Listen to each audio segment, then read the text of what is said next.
Hey babes, my name's Hannah. And my name's Chasity. Welcome back to Bookish Babes. Today we are going to be doing a video where we read bad reviews of our favorite books. So let's get started.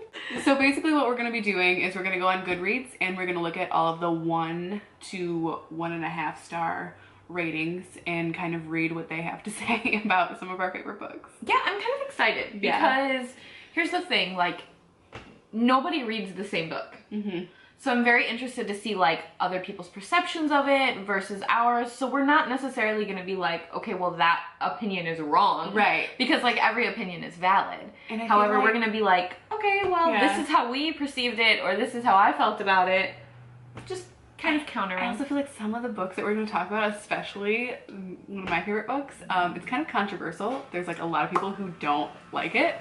So would I be one of them? I think so. Oh, okay. It'll be interesting. So the first book, by the way, I have my phone down here that we're going to be reading the reviews on. The first book we're going to do is the controversial one that I was talking about, which is Twilight. So the first 1-star review that I came across, let's see what it says. This review contains spoilers.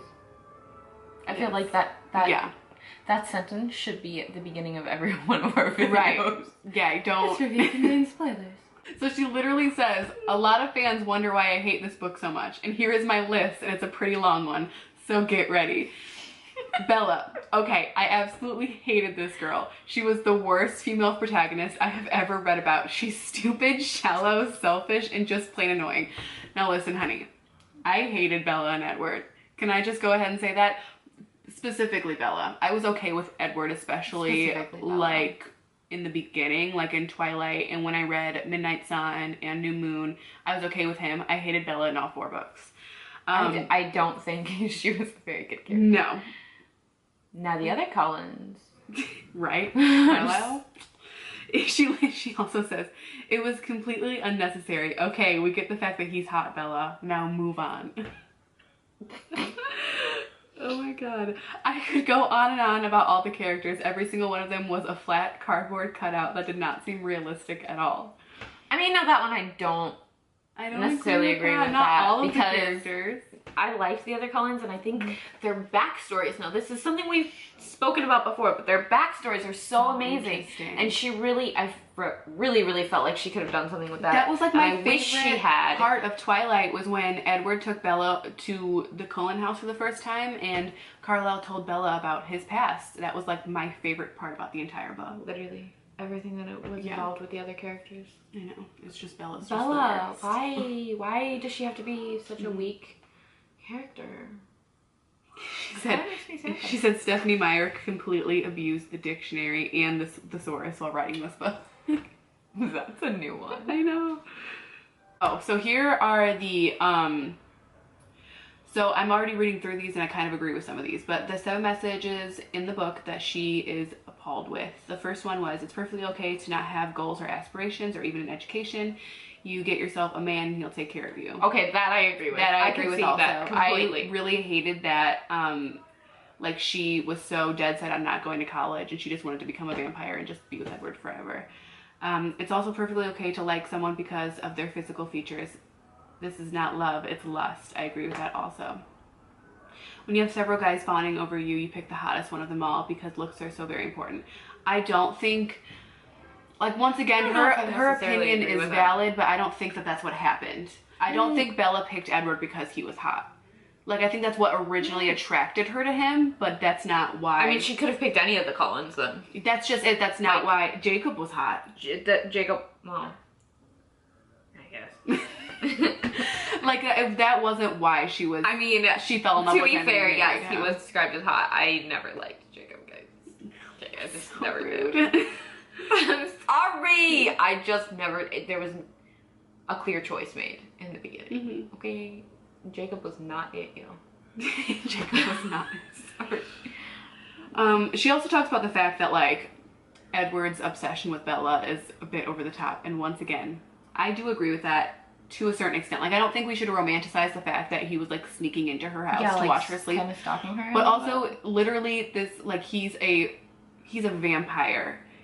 He's been bored for centuries. That's just it, and it's not like he was doing it. If you read Midnight Sun, which was, if you don't know, it never got published, but it was the first book from Edward's point of view. The first 12 chapters were leaked, right? Yeah, something like that was really, it's you can get it for free on like a PDF online. He really snuck into her house to like protect her, and to kind of just, he never meant her any harm. I'm not saying it's okay, like I'm not saying that human men should sneak into people's houses and watch them sleep. But I am saying that, like, into this house. he's not a human man. Like, there's more unbelievable things in that book than that detail. So next we're going to be doing You by Caroline Kepnes, and I'm pretty surprised this one only has a 3.88 average. That is really surprising. Yes, I think so many people love that book. That's because some people read it and don't get it. Yeah. Like, I'm not saying that I loved it and it was my favorite book ever, but I would definitely at least give it a 4-star. It's definitely up there for me. Yeah. See, it's really up there for me because to me the writing is just so different. Yeah. Like, you get to see it through the bad guy's point of view, and that just like really pulled me in. And that's why a lot of people didn't like it. Again, everyone's opinion is valid. Yeah. But I definitely seen what she was trying to do with this book, and I liked it.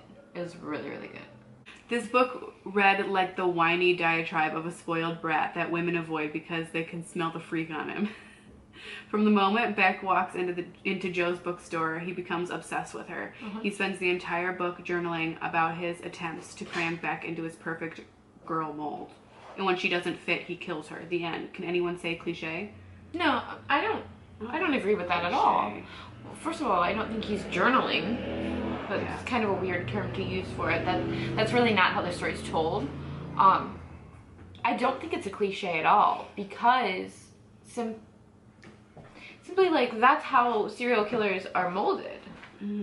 Like that's how they think. They have a specific way of thinking that you should be, and if you are not like that, it messes up their whole rhythm and their whole calculation. They have a type. They have a type of girl or guy or whatever that they target, and so I don't think it's necessarily odd that Joe would try to make Beck into somebody that she's not, because he's got a certain thing in mind. Yeah, and the whole thing is not that it was right, but you know what I mean. Right. No, absolutely. The whole thing about it being cliche, though, I don't think that's the right word. I just think it's not cliche, it's just very accurate. That's how serial killers and people with typically different psychosis, that's how they work. Like, you hear about serial killers who target brunette girls or who target prostitutes or who target, it's a pattern that they tend to have. So I think that's just, like you said, I think it's just accurate, not really cliche. Another thing that bothered me was that Joe as a person didn't make sense. He was clean and spotless almost to a pathological point, but then his apartment was a total sty. Mold, mice, and filth. It didn't make any kind of sense. And if this was supposed to be some psychological parallel between his mind and the home he built for himself, then that's fine. I got it, but it still didn't really make sense. It just made him seem unrealistic instead of crazy. Again, I don't agree. I guess I didn't think about that when I first read the book.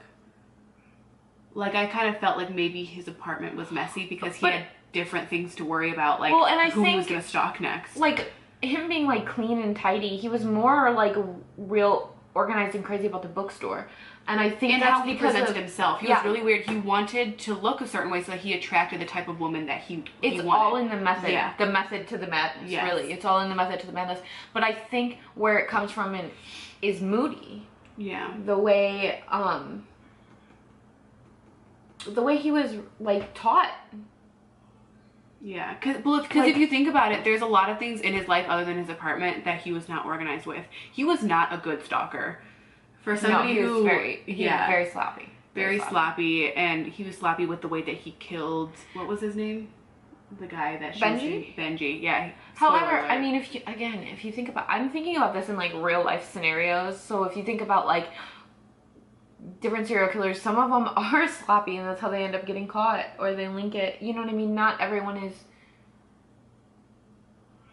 they're not all the same. Like, a serial killer doesn't have a specific, like... The person who wrote this is thinking of, like, somebody who's very methodical and obsessive and Joe just wasn't. Joe just kind of, he had, you know, his own things, but they're not all, you know, they kind of all have the same pattern, but they're not all the same, if that makes sense. And then she said, I wanted Beck to be a bigger psycho than she was. That I kind of agree with. And maybe I just hated Beck. Yeah, maybe that was because both you and Jess told me, like, oh my god, wait, Jess is like, or not Jess, Beck is like this awful person. And I was like, I don't know, I think she like, was. I thought she was kind of a bitch, but I didn't, like, I kind of thought she was gonna have like a past, and she didn't. I mean, she did. Except what it was is it wasn't what she told him. Yeah, it kind of like wasn't. She was just kind of a big crybaby person. That's just it. It's like she's dealt with things that we've all dealt with, and she's letting it make her into a bad person. She just was a bad person. Yeah. Like, and that does not excuse any of Joe's, but Joe was the interesting character to me. Yeah, and she also said, I thought the whole thing was leading up to a big twist. That while Joe was a serious creeper, he was just an amateur compared to Beck. That would have been interesting. That would have been interesting, but I still liked the ending. I did too, yeah. I still liked the ending. I don't think there was any way for that to have ended other than that. Yeah. I think it was a little bit more brutal than I thought it was going to be, but I kind of enjoyed it. Yeah. So the next book we're going to talk about is After by Anna Todd. Now, we've made several videos at this point about this book. It's no secret that we love it. So the first 1-star rating that I come across. So before we even get into it, like I'm very well aware of the problems with this book. Yes, it's a very toxic relationship. I am very well aware, like, but it's still my guilty pleasure, and I love Anna Todd. Like, even it doesn't matter to me. Like, I'm aware of the problems, but I love Anna Todd as a person. Hardin's the worst. Tessa's the worst. Them together, it's so toxic and disgusting. I don't think it's a relationship to aspire to, but I love the books. But that's the same thing, like, I love Harley Quinn and the Joker. Yeah. But, like, I'm not trying to ban him. Right? Like, nah, man. My husband talked to me like that. Like, that's just it. It's like, I would never date a Hardin, but I would like to say that I would date a Hardin because I like to, like, read about him, you know? Yeah, it's totally different. Yeah. And I think that's the important part about it is to know, like, the difference. Right. Okay. I'm so prepared. So this girl starts out and says, I am so done.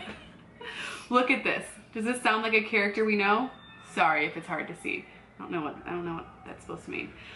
Okay, I love Wattpad, but seriously, how can they promote this garbage? First of all, my reading the book was completely my fault. I know I'm not even a fan of One Direction, and I really shouldn't be getting recommendations from people who've never picked up a hard copy of a book before. I feel so attacked. Like, I loved After, but I also have read many a book in my life. I've read many a book. Yes. My main issue with this book, I mean, the amount of slut-shaming, romanticizing alcohol abuse. Okay, the slut-shaming was for sure a thing. I don't think they ever romanticized alcohol abuse, though. I don't think so either. They talked about the fact that Ken, why can I not speak today? That Ken was an alcoholic and Hardin had an issue with alcohol, but they never romanticized and the consequences. The consequences of it. Ken lost his family. Hardin lost Tessa. Hardin, you know, was. I think there definitely were consequences, and it was discussed. Yeah, but Tessa then was again, never okay with it. Then again, if this reader disliked After so much, she didn't read the rest of the series, which addresses it more. Yeah, that's fair. And poorly written sex scenes. I don't necessarily think that the sex scenes were that bad.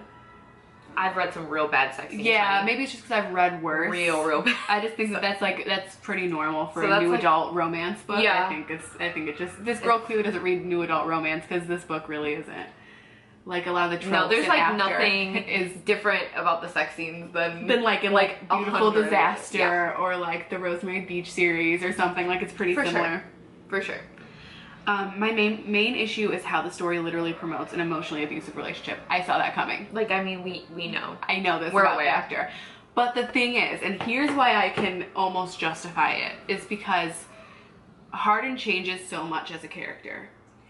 Character growth and development. And Tessa changes too. They both realize the relationship that they had it was so toxic to them and the people around them, and so they I don't want to spoil anything, but in the last one, they break up. and they spend a couple years apart.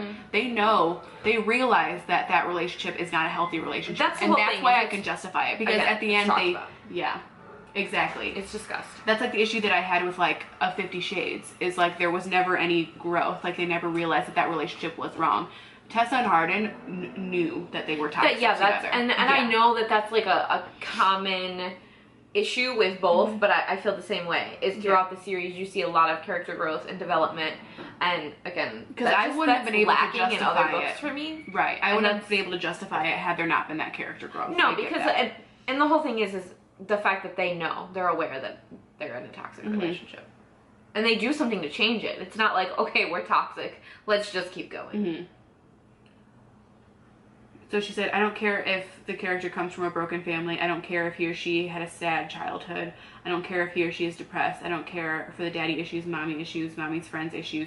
You never use your girlfriend or boyfriend as a punching bag verbally. For sure. Like, I'm not disagreeing with any of this. Like, they did have a toxic relationship. He did use her as a punching bag. But once again, there was that character growth. He did realize that what he was doing was wrong, and she realized that she deserved better than that.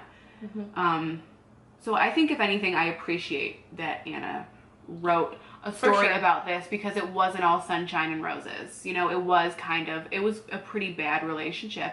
And I remember Tessa at one point even saying, like, you're very emotionally abusive to me. Yeah. Like, it's definitely talked about, and I think it brings awareness to it. I don't think it romanticizes it, especially not if you read the whole series. My last issue, this was just terribly written. See, here's my thing, and I don't quite agree with that. There were some issues that I had with some of the writing, but especially in the first one, it was all written on her phone and posted online.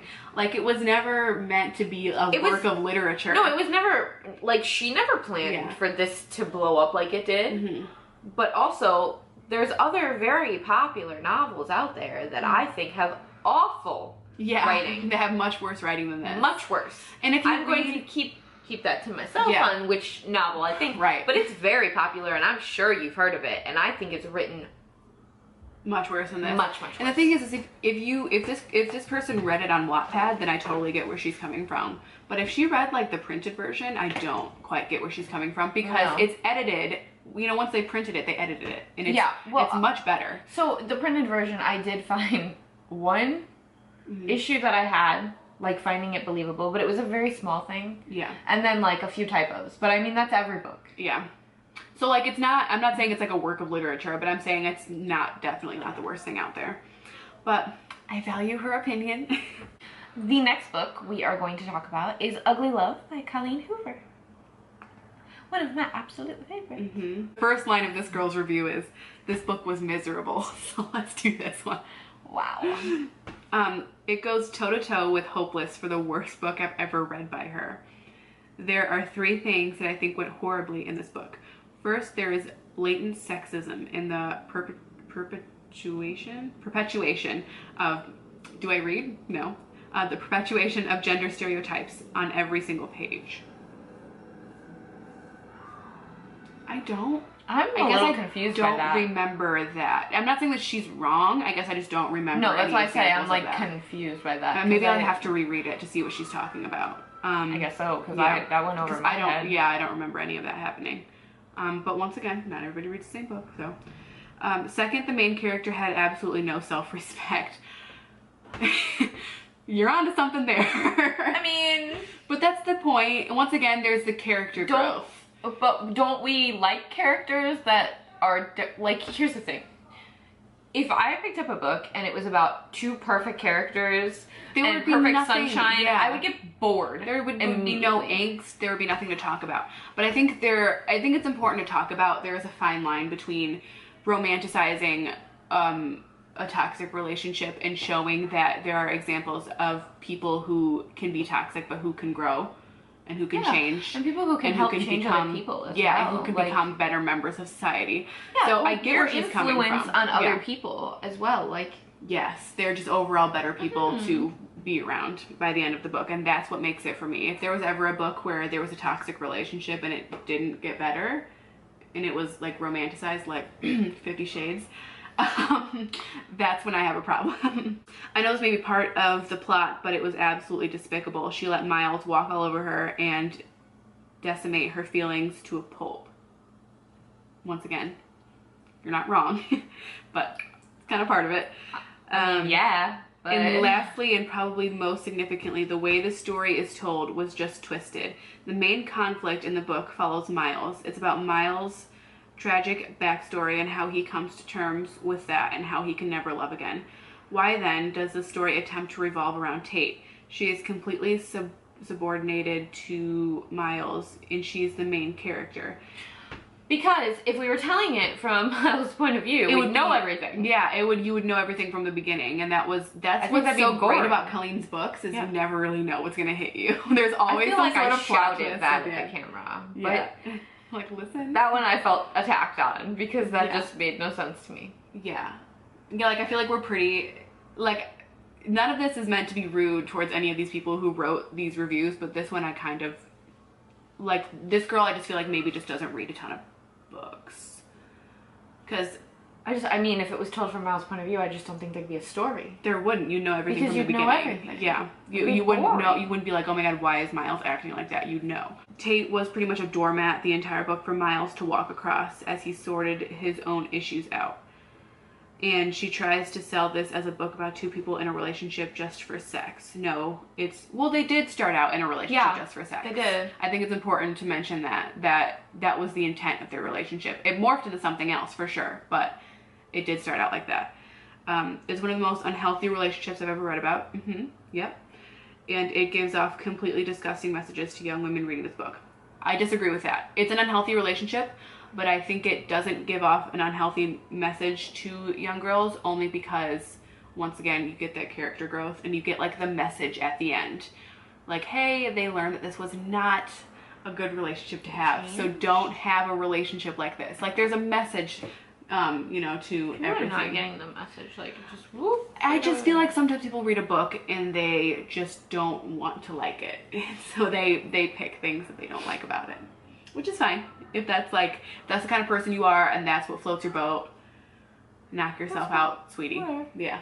That's cool. I still see the message in it. So. Yeah.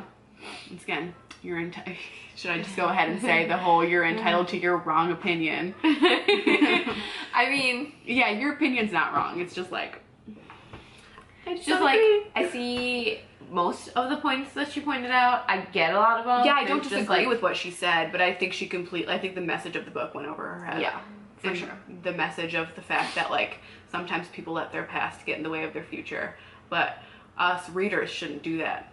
Like, there's a message at the end, I promise. Right. Yeah. Finish it. Yeah. And if you can't finish it, then I mean, like... The very last book that we are going to talk about is definitely one of our favorites, both of ours. Yeah. The Opportunist and I'm by just gonna Taryn Fisher. Go ahead and preface this and say that I'm going to feel very attacked by this review. Like, I've been trying to be like, it's fine, it's your opinion, but like, you better not come for this fucking book. I honestly just like... I know Taryn's unbothered by it because she's other a queen. people's opinions are other people's opinions, and they really did. They're not ever going to change my feelings on a book that I read. The Opportunist is the perfect example that demonstrates that every reader is different. Okay, so this girl realizes this. So maybe this won't be that bad. I've been saying that. I feel kind of bad because I'm about to bash a book that has quite a few of my Goodreads friends who I have many favorite books in common with and absolutely loved it, but I hated it. Okay. That sentence was just worded weird. This was almost immeasurably awful. Can I give 0 stars? I read the entire thing with the exception of the last 3 or 4 pages of the epilogue because at that point I just couldn't hate the heroine anymore and I didn't want her to have what's that mean? AGA? Happily ever after. Happily ever after. I didn't know She didn't want her to have a happily ever after? The heroine, yeah. Oh, okay. Does she read? Yeah, if you read the book, you realize she didn't have a happily ever after. But okay. So I didn't want to read about it if she did. It's rare for me to dislike a book as much as I did The Opportunist and yet still read almost the entire thing. I have no logical explanation for that fact except maybe comparing it to a car wreck. It was tragic, but I couldn't look away. Like, I get that too. However, it was like tragic. That was the point. I enjoy reading about that kind of stuff. So maybe like she's the polar opposite, and she'd probably not like me if she doesn't like Olivia. Yeah. She'd probably not like me. Well, also, what's the point of reading about a book that's just happy all the time? And she's like, she didn't deserve a happily ever after. She didn't get one. Yeah, she didn't deserve one, and she didn't get one. I still don't. That's just it. It's like, spoiler alert. Technically, Caleb and Olivia end up together, but it's not like they just ride off in the sunset. There's lots of consequences for their actions. Yeah, absolutely. They do have to live with the consequences of their actions, and they do still suffer. So I don't think. So good at that. I know. I don't think that there was even remotely a happily ever after in that book. She said, I love character-driven books, same. And though I can admit that The Opportunist is a total character-driven book, I can't remember in my reading history a character-driven book where, how many times can I say a character-driven book? Where I've actually disliked the heroine and hero more. Both Olivia and Caleb, not to mention pretty much every other character within this book, except maybe Noah, were selfish, horrible idiots. I don't like Noah. Am I the only person who doesn't like Noah? Oh, I liked Noah. But like, yeah, they are selfish, horrible idiots. That's the point of the book. They're real. That's why I loved the book, is because you never, like she said, you never read a book where it's literally you're from not, the like, point you're of view not of rooting. awful people. Yeah, right. When we have discussed this series in length, you all know have a whole video that about we it. think that we love them and they're awful people. Yeah, Olivia's a horrible person, and Caleb, although he's portrayed to be a nice person, is almost just as bad. I realize this, and that's why I love the book so much, because it's about, you know, I feel like they're real people. Yes, we're like, all, that's none real of us qualities. are good people. We all are selfish, and we're inside of the brain of Olivia, and she has a fucked up brain. So that's why I liked it so much. Yes, she does. Yeah. I like Olivia. She said, I really don't want to knock too much on the author's writing ability because she better not. Because my biggest focus in this review is the unbelievably unlikable characters. But I feel the need to throw a shout out for the lack of flow. The bouncing back and forth from present to past is fine and can work, but not when there are huge gaping holes left in the plot. I didn't feel any gaping holes. No. But I mean, there was bouncing back and forth between the past and the present. Is she talking about like the time that Taryn didn't talk about? Because I didn't think... there's no... But the thing is, like, when you read a book and it takes course over the course of, like, let's say 3 months, not every single hour from every single day of those 3 months are going to be written about. Yeah, and it was very clear to me that time had passed and what had happened over that time. Like, I don't think there were any plot holes, so I'm going to have to disagree on that. 99% of this book is first person from Olivia's point of view, and then to me, something that was none other than sure lack of creativity or utter laziness. We get 4 pages from a third person. Okay, so I'm going to have to stop you right there, because anyone saying that Taryn Fisher lacks creativity or is lazy clearly has not read the same novel as I have. Yeah. Because, as you were saying. Yeah, because, so we had a little technical difficulty, but we kept screaming for a second. If you, like, she's complaining about the fact that it should have been basically more even between Caleb and Olivia's point of view, but if it had been more of Caleb's point of view the entire time, we would have known that he was faking the amnesia. Like, also, I don't understand. I feel that it's completely necessary, because The Opportunist is not one book, and it cannot be just satisfactory as one book. Yeah. It was meant to be a trilogy. You needed that to go to Dirty Red. You needed that. For sure. And I don't think that was because of laziness. Like, I think a lot of people who end up writing series or trilogies or whatever, like, they write a book and really it could be a standalone, but they go ahead and continue it anyway because they love the story so much, and that's fine. But, like, I really think that Taryn wrote The Opportunist knowing... Well, this was thought out. Yeah, knowing that she was going to write more. Because every single detail, the exact way that it happened in the book is the exact way that it needed to happen in the book. And I stand by that statement. You can say whatever, you didn't have to like the book, but I definitely don't get how she's saying that it was a lack of creativity. It wasn't. It was my whole so thing thought out. And I can sit there and say, like, even if I dislike a book, I can give the strengths to the author. Like, if it was well written, or if they had a good plot, but it just didn't, like, I'm able to say that. But to say that, like, There was no creativity. And it's so, like, clearly, if you know anything about Taryn, this book took years to write, and then it was scrapped, and then she picked it back up, and then it was edited and cut. Like, she was so methodical with the way that she wrote The Opportunist. Like, that's probably, I want to say, the longest that she's ever taken to write a book was when she wrote The Opportunist. I definitely feel like I'm in that phase right now. Yeah. So, like, if she had just lacked the creativity, she wouldn't have put that much time towards it. I promise it was so methodical. That woman is so creative. Like, not even just in her writing, but if you and it's not just because we Taryn, like her books. Like, you don't have to like her books to realize that she is kind of a creative genius. Yeah. Yeah, and appreciate it. So, I'm gonna have to respectfully / non-respectfully disagree with your opinion.